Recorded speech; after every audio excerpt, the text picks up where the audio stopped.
The stars had always been cold and empty to the Zalorian Empire.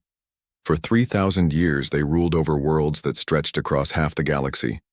Their ships were the fastest, their weapons the strongest, and their armies had never lost a single war. Every species they met either bowed down or died fighting.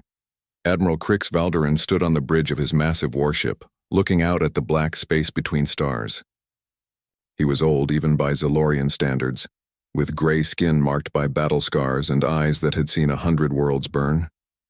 Today felt like any other day in his long career of conquest. His aide, a young officer named Zeph, approached with a data pad in his clawed hands. The device showed a small blue planet spinning slowly in the darkness of space. "Sir, the survey team has finished their report on the third planet in System 847 Delta," Zeph said, his voice careful and respectful. Valderan took the pad and scrolled through the information. The planet was mostly water with large land masses. The dominant species was called humans. They had recently developed primitive spaceflight but spent most of their time fighting each other over resources and old grudges. "Another failed species," Valderan said, handing back the datapad. "They cannot even unite their own world. How? Long before they destroy themselves?" "The computers estimate 50 to 70 years, sir," Zeph replied. "Should we place warning beacons around their system?" Valderan nodded. It was standard procedure. When they found a species that might eventually develop faster than light travel, they surrounded their system with automated beacons. The message was always the same: stay in your system or face the consequences. "Set up the standard quarantine," he ordered. "Mark them as primitive and move on. We have more important matters to handle." The warning beacons were placed within a week. Each one broadcast the same message in the local language. "Primitive species detected. Do not advance beyond your solar system. Compliance ensures survival. The Zalorian Empire has spoken." On Earth, Captain Jake Morrison was conducting a routine mining operation in the asteroid belt when his ship's sensors picked up something unusual. A large metal object had appeared near Jupiter, unlike anything humans had ever built. Jake was a practical man in his 40s with graying hair and hands rough from years of space work. He had served in the Earth Defense Coalition since the formation of the Unified Space Command, back when humans were still learning how to build ships that could travel between planets. "What do you make of it, Carol?" he asked his navigation officer, Carol Stevens, as they approached the strange object. Carol was younger than Jake, with sharp eyes and a mind for technical problems. She had been studying the object's energy readings for the past hour. "It's definitely not human technology, Captain. The power source is unlike anything in our databases." The object was smooth and black, about the size of a small building. As their ship came closer, it suddenly activated. Lights appeared on its surface, and it began transmitting a signal directly to their communication system. The message came through in perfect English, though the voice was clearly not human. It spoke with authority and cold indifference that made Jake's crew exchange worried glances. "Primitive species detected. Do not advance beyond your solar system. Compliance ensures survival. The Zalorian Empire has spoken." Jake stared at the communication screen for a long moment. His crew waited for orders, but he found himself thinking about humanity's long history. Humans had always been told they could not do something. They had been told they could not fly, could not reach the moon, could not survive in space. Each time they had proven the doubters wrong. "Record everything," he finally said. "Every reading, every measurement, every detail about this thing. Then we go home and report to command." The news of alien contact spread through Earth's governments within hours. Emergency meetings were called in every capital city. Military leaders, scientists, and politicians gathered to discuss what the message meant. Admiral Lisa Parker was chosen to lead Earth's response. She was a career military officer with a reputation for careful planning and strategic thinking. Her dark hair was always pulled back in a tight bun, and her uniform was always perfectly pressed.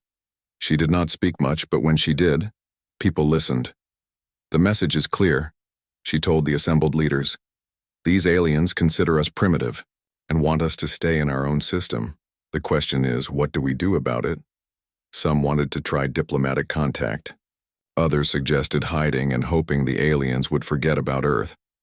A few military hawks wanted to prepare for war immediately. Admiral Parker listened to all the arguments before speaking again. We have two choices. We can accept their judgment and remain trapped in our own system forever, or we can prove them wrong. I know which option I prefer. Dr. Kevin Walsh, Earth's leading physicist, was assigned to study the alien beacon technology.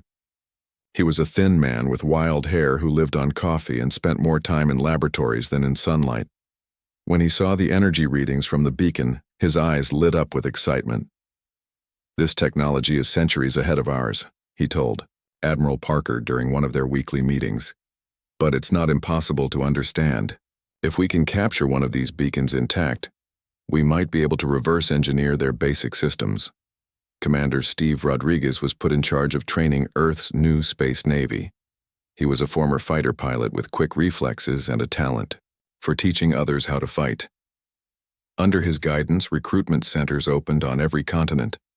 Young men and women lined up to volunteer for humanity's first interstellar military force. The work was done in secret. New shipyards were built on the dark side of the moon and in hidden asteroid bases. Earth's brightest minds worked day and night to solve problems that had never existed before. How do you hide an entire fleet from alien sensors? How do you build weapons that can fight ships from a more advanced civilization? Meanwhile, the Zolorians forgot about Earth entirely. Admiral Valderon moved on to conquer 3 more star systems in the following decade. The small blue planet with the arguing humans was just another entry in his vast catalog of primitive worlds. The Zolorian Empire continued its expansion, confident in their superiority. Their technology had not changed significantly in centuries, because it did not need to change. They were already the strongest force in the galaxy. Why improve on perfection? For 30 years, Earth remained silent. No deep space transmissions, no exploration beyond the outer planets, no attempt at contact with the alien empire. To the Zolorians, this proved their assessment had been correct. The humans had accepted their place as a minor species confined to one small system.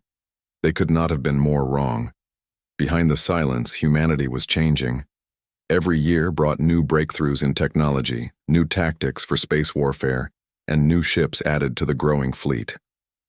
Admiral Parker coordinated the largest military buildup in human history, with every nation contributing resources to what they called Project Retribution. Dr. Walsh's team successfully captured and studied dozens of alien beacons. They learned how Zolorian computers worked, how their ships traveled faster than light, and most importantly, how their weapons and shields functioned. Human engineers took this knowledge and improved on it, adding their own innovations to alien designs. Commander Rodriguez trained a generation of space marines and fighter pilots who knew nothing but preparation for the coming war. They studied every piece of intelligence about Zolorian tactics and technology. They practiced fighting against simulated alien ships until they could react without thinking. As the 30th year of silence came to an end, Earth was no longer the primitive world the Zolorians had dismissed. Hidden shipyards had produced thousands of warships. Training facilities had created the most capable space force in human history. Research centers had developed technology that surpassed their alien enemies in many areas. Admiral Parker stood in the command center of humanity's newest battleship, looking at status reports from fleets positioned throughout human space. She was older now, with gray in her hair and lines around her eyes, but her determination had only grown stronger over the decades. "Signal all fleet commanders," she said to her communications officer. "Phase 1 of Project Retribution begins tomorrow. It's time to show the galaxy what happens when you underestimate humanity." The silence was about to end, and the Zolorian Empire had no idea what was coming. The Zolorian border patrol ship Eternal Glory drifted through empty space like a metal giant. It was 3 times larger than anything humans had built 30 years ago, with weapons that could destroy entire cities and shields that had never been broken in battle. Commander Zeth Morvac sat in his command chair reviewing routine patrol reports. He was young for a ship commander, with the smooth gray skin and bright yellow eyes typical of his species. His family had served in the Imperial Navy for generations, and he took pride in continuing their tradition of superiority over lesser races. "Commander, we have a contact on long-range sensors," reported his tactical officer, a veteran named Kex. "Single ship, approaching from the direction of that quarantined system we marked decades ago." Morvac leaned forward with interest. It was rare for anything interesting to happen during border patrol duty. "The primitive system, are you certain?" "Yes, sir. The ship matches no known design in our databases, but the energy signature suggests it originated from the human homeworld." A slow smile spread across Morvac's face. Finally, something to break the boredom of endless patrols. He had heard stories about the humans from older officers, a species so primitive they still fought wars with chemical explosives and metal projectiles. "Bring us to intercept course," he ordered. "This should be amusing." The human ship was smaller than the Eternal Glory, but moved with surprising grace through space. Its hull was a dark blue color with white markings that spelled out USV Phoenix in human letters. To Zalorian eyes, it looked fragile and outdated. Captain Alex Turner stood on the bridge of the Phoenix, watching the alien ship grow larger on his main screen. He was a calm man in his early 40s with brown hair and steady hands that never shook under pressure. Behind him, his crew worked quietly at their stations, ready for whatever came next. "They're hailing us, Captain," reported his communications. "Officer Lieutenant Danny Price." Danny was fresh out of the academy with the eager expression of someone who had trained his whole life for this moment. "Put them through," Turner said. "Let's see what they want to say." The main screen flickered and showed the interior of the Zalorian bridge. Commander Morvac appeared, looking down at the humans with obvious contempt. His voice carried the tone of someone addressing an insect. "Unknown vessel, you have violated Imperial space and ignored quarantine restrictions placed on your species.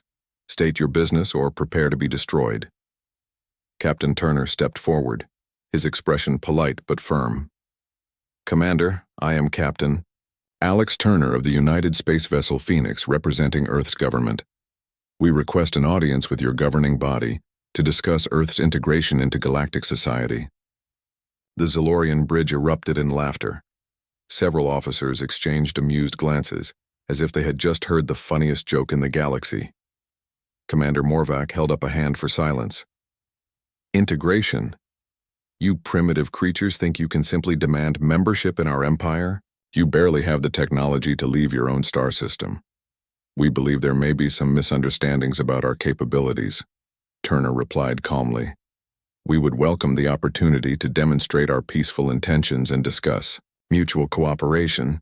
This only made the Zalorians laugh harder. Morvac shook his head in disbelief. "One ship. You sent one pathetic ship to negotiate with the most powerful empire in the galaxy. Your species is even more foolish than our reports indicated." Behind Captain Turner, his crew remained silent and focused. Dr. Sarah Mitchell, the Phoenix's science officer, worked at her station to scan the Zalorian ship. She was a brilliant woman with red hair and quick fingers that danced across her control panel as she gathered intelligence data. Lieutenant Amy Foster, the ship's security chief, stood ready at the tactical station. She was shorter than most of her crewmates but had a reputation for creative problem-solving under pressure. Her hand rested casually near the weapons controls. Commander Morvac decided he had wasted enough time talking.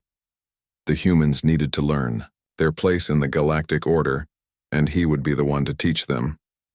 "This conversation is over. Your ship will be destroyed as an example to your species. Perhaps next time you will show proper respect to your betters." The Eternal Glories. Weapon systems came online, charging with energy that could vaporize the small human ship in seconds. Morvac expected to see panic on the human faces, begging for mercy or attempting to flee. Instead, Captain Turner simply nodded to Lieutenant Foster.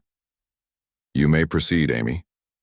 What happened next changed everything the Zalorians thought they knew about humanity. The Phoenix's shields activated, but they were unlike anything in Zalorian databases. Instead of the standard energy barriers that absorbed or deflected incoming fire, these shields seemed to analyze and adapt to the weapons targeting them. When the Eternal Glory fired its main cannons, The energy beams struck the Phoenix's shields and simply disappeared. Impossible, Morvac whispered, staring at his tactical display. His most powerful weapons had no effect whatsoever. The Phoenix returned fire with weapons that looked deceptively simple. Focused energy beams lanced across space and struck the Eternal Glory's shields. The Zolorian barriers, which had protected the ship through dozens of battles, collapsed within seconds.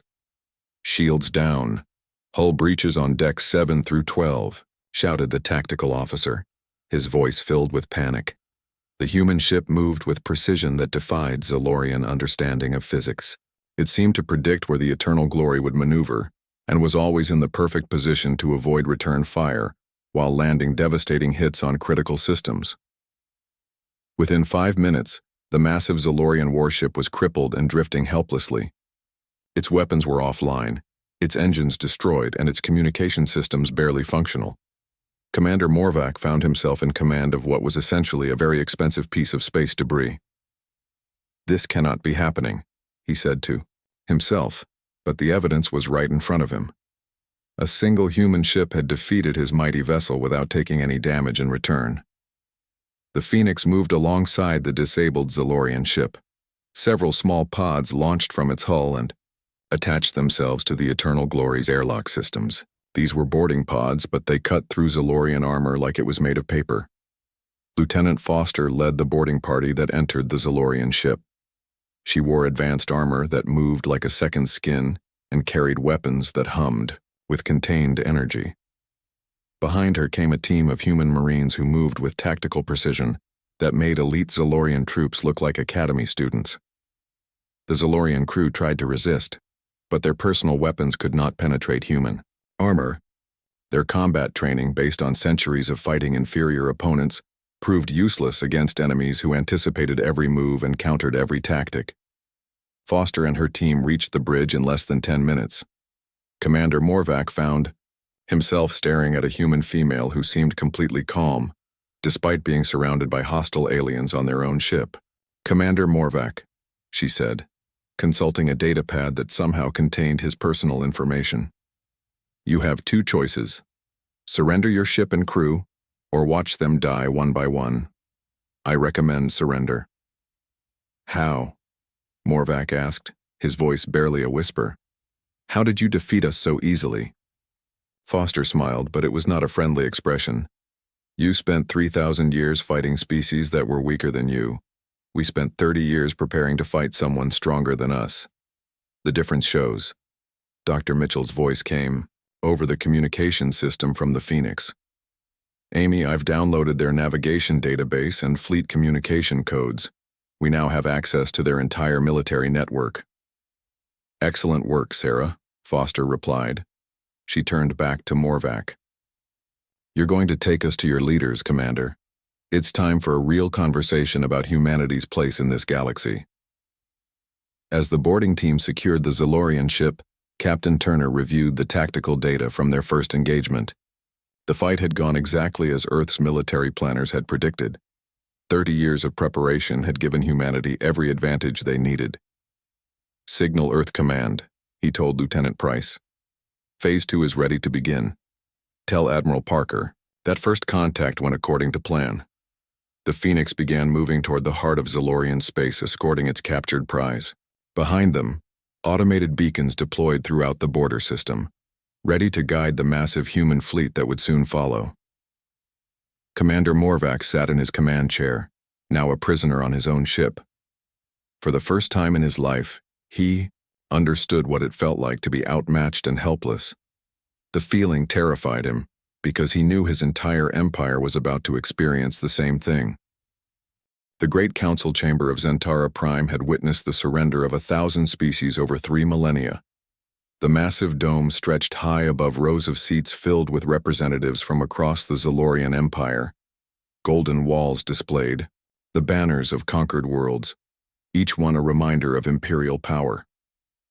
High Counselor Vex Thalan sat on the raised platform at the chamber's center. He was ancient even by Zolorian standards, with pale gray skin marked by ritual scars that showed his high rank. His yellow eyes had watched empires rise and fall, but none had ever challenged Zalorian supremacy. Today felt different. Reports from the border had been confusing and contradictory. A single human ship had somehow defeated the Eternal Glory, one of their newest patrol vessels. Commander Morvac's messages spoke of impossible technology and tactical superiority that made no sense. "Bring in the humans," Thalon commanded, his voice echoing through the silent chamber. The chamber doors opened to admit Captain Alex Turner and his diplomatic team. They walked calmly down the center aisle, showing no sign of fear or intimidation, despite being surrounded by thousands of hostile aliens. Turner wore his best dress uniform, while his companions carried themselves with quiet confidence. Admiral Katie Brooks walked beside Turner as humanity's chief diplomat. She was a woman, in her 50s with silver hair and sharp blue eyes that missed nothing. Behind them came Dr. Marcus Taylor, Earth's military strategist, and Colonel Patricia Wells, who specialized in alien psychology. The humans reached the center of the chamber and stopped. They did not bow, kneel, or show any of the ritual submission that other species had displayed in this same spot. Instead, they stood straight and waited for the proceedings to begin. High Counselor Thalon leaned forward, studying these strange creatures who dared to enter his domain without proper respect. "You are the representatives of the species called humans. You have violated our quarantine and attacked our vessels. Explain your actions before we decide your punishment." Admiral Brooks stepped forward, her voice carrying clearly through the vast chamber. "High Counselor Thalon, we are here to discuss the unconditional surrender of the Zalorian Empire to the United Earth Coalition." The chamber erupted. Thousands of Zalorian voices rose in laughter, anger, and disbelief. Representatives from conquered worlds looked shocked at the audacity of these newcomers. Some council members demanded immediate execution of the humans for their insult. Thalon raised his hand for silence. When the noise died down, he spoke with the tone of someone explaining basic facts to children. "You are 5 individuals from a primitive world, standing in the heart of an empire that spans 3,000 star systems. You command no fleets, control no armies, and possess no technology that threatens us. What possible reason could we have to surrender to you?" Admiral Brooks activated a small device she carried. The air above the chamber's center shimmered and filled with holographic displays showing real-time images from across Zalorian space. The council fell silent as they recognized familiar locations. The first image showed Zentara Prime itself viewed from orbit. Surrounding the capital world were 200 human warships in perfect formation. The ships were sleek and dark, with designs that spoke of advanced technology and careful planning. "Our fleet arrived 3 hours ago," Brooks said calmly. "Commander, Ben Phillips is in charge of the forces around your homeworld. He reports all planetary defenses have been quietly disabled." The next image showed the Empire's primary military academy on Corvin IV. Human ships surrounded the planet like a metal cage, while smaller vessels patrolled the space between them. General Susan Clark's face appeared in a small window, nodding, to confirm her forces were in position. More images followed in rapid succession. The main shipyards at Nexus Station, surrounded by human vessels. The fortress world of Drakmor, with its legendary defenses useless against ships that had appeared without warning. Trade hubs, military bases, and administrative centers throughout the Empire, all under human control. Captain Ryan Davis appeared in one display from the bridge of his flagship near the Empire's largest weapons manufacturing facility.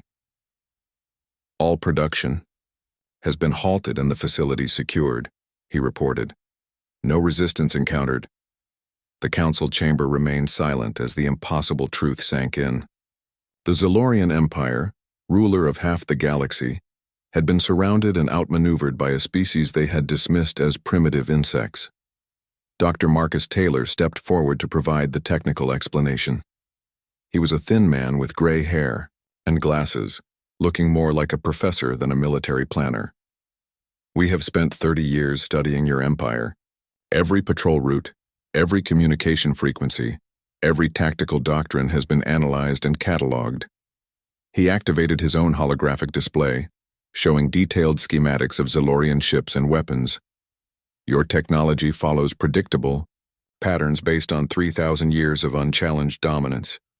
You have not innovated because you believed you did not need to innovate. Colonel Wells added the psychological analysis, her voice professional but carrying an undertone of anger. You threatened our world without provocation.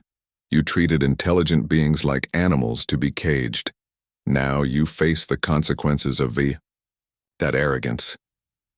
High Counselor Thalen found his voice, though it came out as barely more than a whisper. How many ships do you have? Enough, Admiral Brooks replied simply. Every major installation in your empire is currently surrounded by human forces. Your military cannot respond because we control all communication networks. Your fleets cannot mobilize because we have disabled their command structures. She gestured to the displays still floating above the chamber. This is not an invasion, Counselor. This is a surgical replacement of your government with something more suitable to civilized beings. Captain Turner spoke for the first time since entering the chamber. We do not wish to destroy your people or your worlds.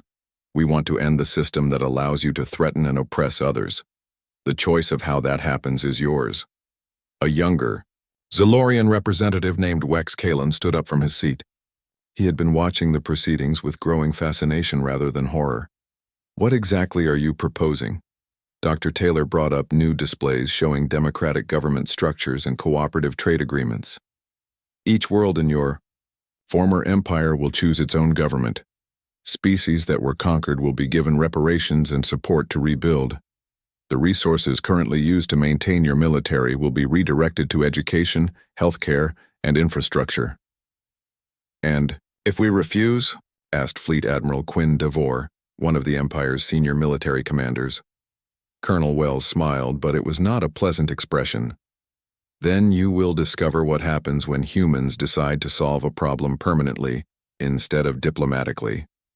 The threat hung in the air like a physical presence. Everyone in the chamber understood that these humans were not making idle boasts. They had demonstrated technological and tactical superiority that made resistance seem futile. High Counselor Thalen looked around the chamber at the faces of his fellow counselors. Some showed anger, others fear, but many were beginning to show something else. Curiosity about what the humans were offering. You claim to represent only one world, he said slowly. How can a single planet challenge an empire that spans thousands of systems? Admiral Brooks brought up one final display, showing Earth from orbit. The blue and green world looked small and peaceful, but the space around it revealed the truth. Massive shipyards, defensive platforms, and construction facilities filled the solar system. The industrial capacity visible in that single image exceeded that of dozens of Zalorian worlds. We represent one world, she said. But that world learned to unite in the face of external threats. When you quarantined us, you gave us 30 years to prepare for this conversation. We used that time well. Captain Turner checked a small device on his wrist. You have 72 hours to begin the transition process. Our forces will maintain their positions until you make your decision. We recommend you choose wisely.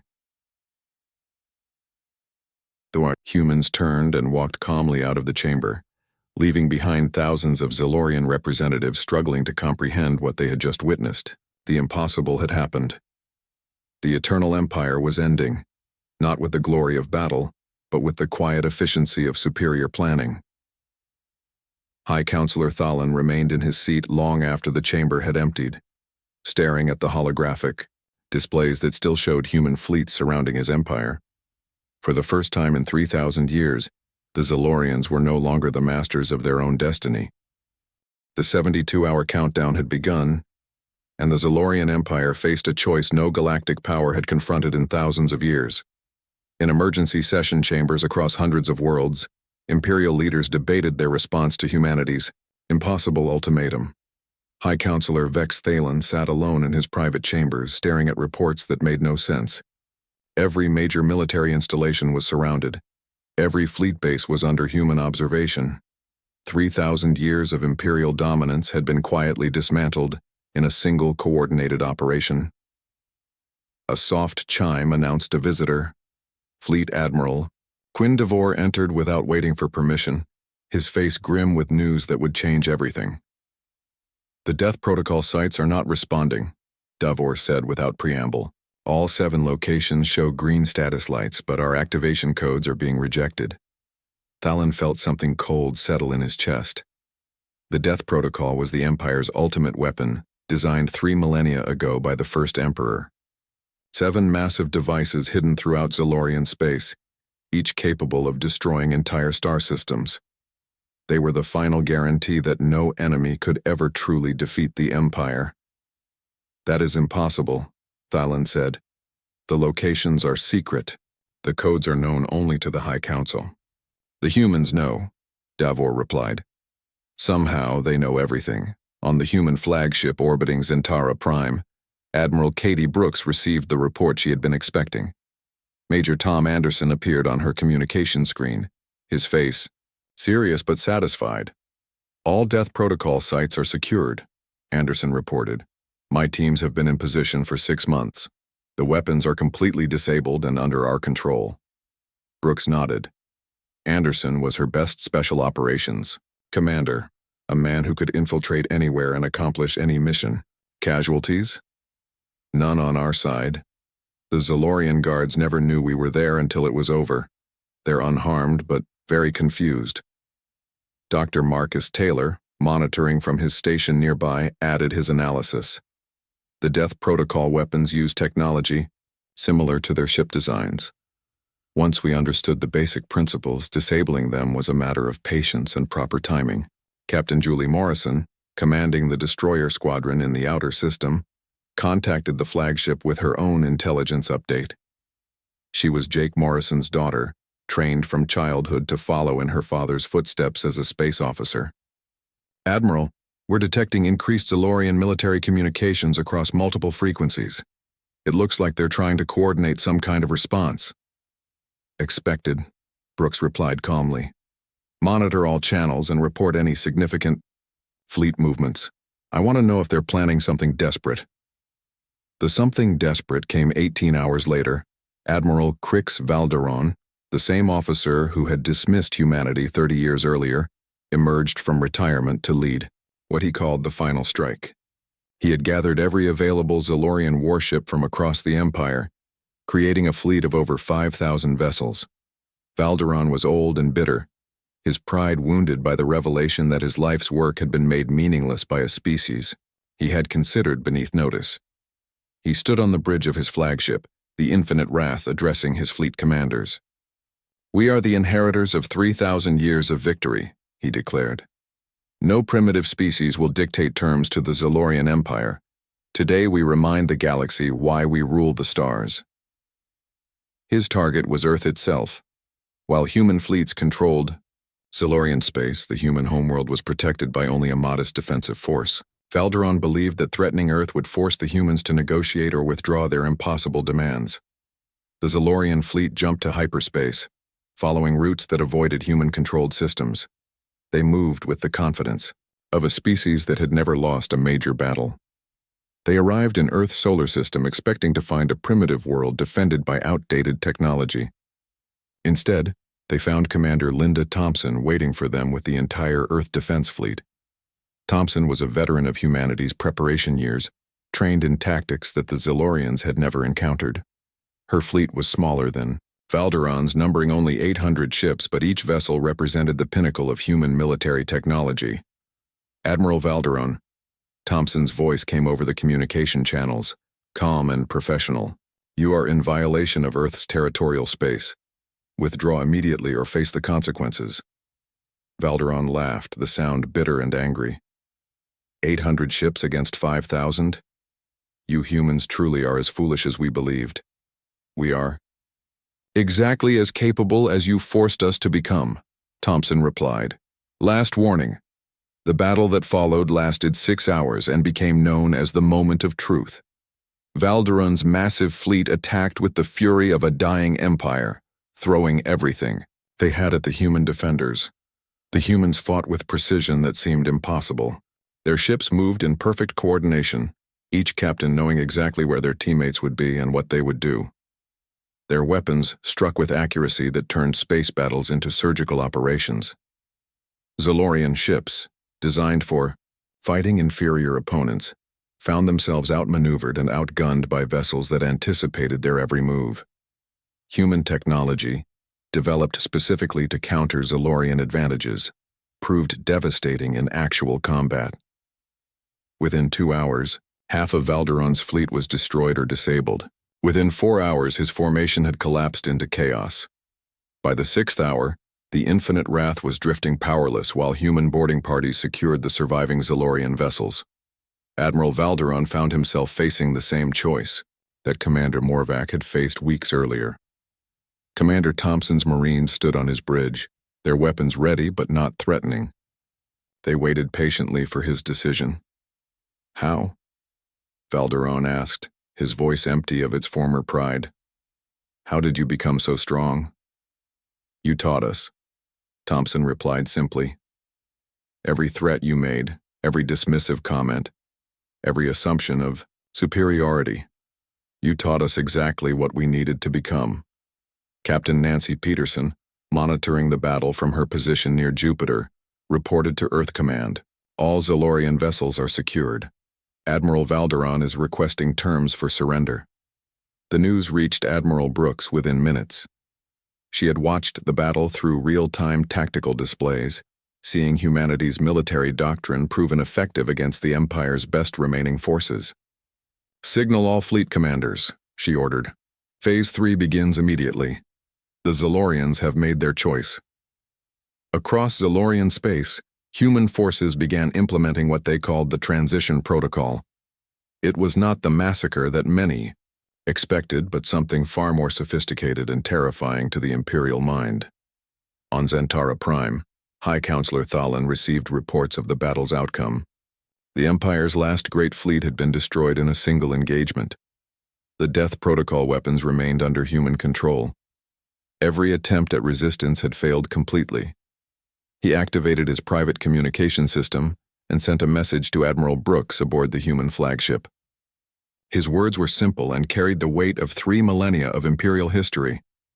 "The Zalorian Empire formally surrenders to the United Earth Coalition. We request terms for the transfer of governmental authority." Admiral Brooks received the message in her command center, surrounded by staff officers who had spent their careers preparing for this moment. She looked around at the faces of men and women who had given their lives to protecting humanity from an alien threat. "Send the reply," she said quietly. "Tell them that Phase 4 will begin tomorrow. The real work starts now." The Zalorian Empire was ending, not with the glory of battle or the drama of destruction, but with the quiet efficiency of a species that had learned to solve problems permanently. Humanity had not come to conquer the galaxy. They had come to fix it. Outside the viewports of human ships throughout Zalorian space, the stars looked the same as they always had, but everything else was about to change in ways that no one could fully imagine. 6 months after the fall of the Zalorian Empire, the galaxy looked nothing like it had for 3,000 years. Human ships moved between star systems that had never known freedom, carrying engineers, teachers, and supplies to worlds that were learning what it meant to govern themselves. Admiral Lisa Parker stood on the observation deck of humanity's new flagship, watching construction robots build the first Galactic Cooperation Council headquarters in orbit around a neutral world. She was older now, with more gray in her hair, but her eyes still held the same determination that had driven humanity's 30-year preparation. "The Corvin delegation has agreed to the new trade agreements," reported Colonel Gary Hughes, who had been overseeing the conversion of former military bases into civilian facilities. "Their representatives say they've never seen economic growth like this." Parker nodded, reviewing reports from across former Zalorian space. Every world told the same story. Species that had lived under Imperial rule for centuries were experiencing prosperity they had never imagined possible.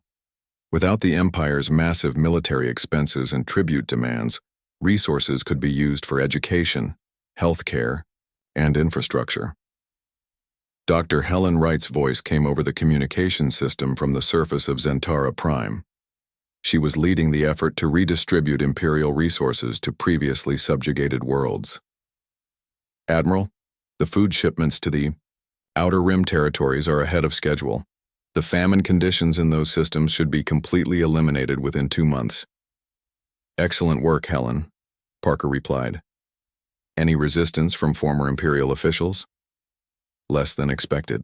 Most of them seemed genuinely surprised that we're actually improving conditions rather than just replacing one empire with another. On the bridge of his patrol ship, near the former military world of Drakmor, Captain Eric Johnson received a report that would have been impossible under the old system. The planet's new democratic government had voted to establish a university and research center where the fortress had once stood. Johnson was part of the integration teams that helped former Imperial worlds establish their own governments. It was delicate work that required understanding each species' unique culture and needs. Unlike the Empire's one-size-fits-all approach, humanity encouraged diversity and local solutions. Captain, we're receiving a request from the Drakmor Council, his communications officer reported. They want to know if human advisors could help them design their new educational curriculum. Tell them we'd be honored to help, Johnson replied. But remind them that the final decisions are theirs to make. We're advisors, not rulers. The difference was important. Humanity had not conquered the galaxy to control it, but to liberate it from a system that had stopped working long ago. Every world was free to choose its own path, with human support available but never required. Not everyone accepted the new order willingly. On a remote world at the galaxy's edge, Admiral Crix Valderon sat in exile with a few dozen loyal followers.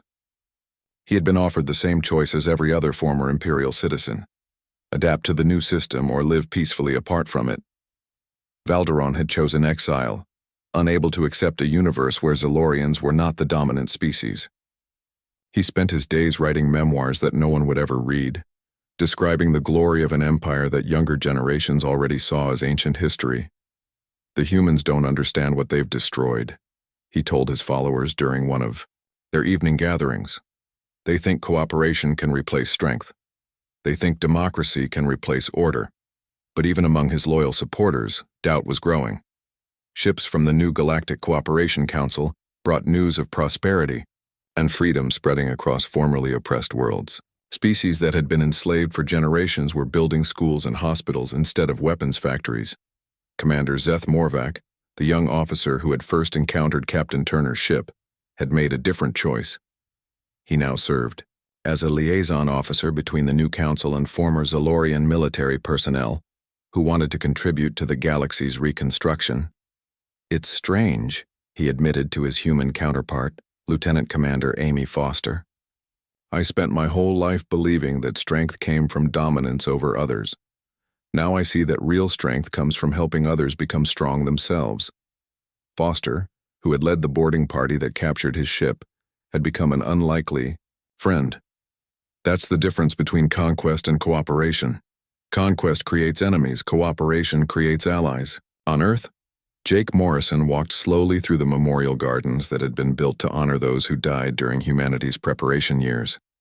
He was an old man now, leaning on a walking stick, but his eyes were still bright with curiosity about the future. His granddaughter, Captain Ashley Morrison, joined him for their weekly walk. She commanded one of the exploration ships that were mapping previously unknown regions of the galaxy, making contact with species the Empire had never encountered. Do you ever regret how it all turned out, Grandpa?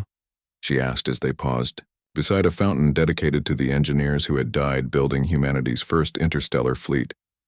Jake considered the question carefully. I regret that it was necessary, he said finally. I regret that we had to prepare for war instead of exploring the stars in peace, but I don't regret that we were ready when the time came. He looked up at the sky where the lights of orbital shipyards could be seen even in daylight. We didn't come to rule the galaxy, Ashley. We came to fix it. The question now is whether we succeeded. The answer came from the reports that crossed Admiral Parker's desk every day. Former slave worlds were choosing their own governments. Trade flowed freely between systems that had been cut off from each other for centuries. Scientific research was advancing faster than ever before, as species shared knowledge instead of hoarding it. The Galactic Cooperation Council's first assembly was scheduled to meet in 3 months. Representatives from over 1,000 worlds would gather to establish the framework for a new kind of galactic civilization. There would be no emperor, no supreme ruler, no single species claiming dominance over others. "Signal all fleet commanders," Parker ordered from her flagship. "Begin the final phase of Operation New Dawn. It's time to bring our people home."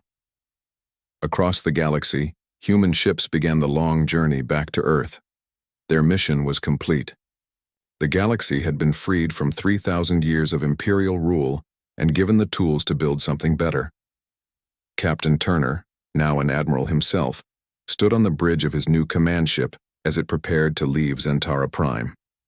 The Me, former imperial capital, was already transforming itself into a center for interspecies cooperation and trade. "Course plotted for Earth, sir," reported his navigation officer. "Take us home," Turner said quietly. "We've done what we came to do." As the human fleets departed, they left behind a galaxy that was learning to govern itself. Some worlds would struggle with their new freedom. Others would flourish immediately, but all would have the chance to determine their own destinies. The stars were no longer cold and empty. They blazed with the light of 1,000 civilizations working together to build a future that no single species could have achieved alone. Humanity had kept its promise. They had not come to conquer the galaxy. They had come to set it free.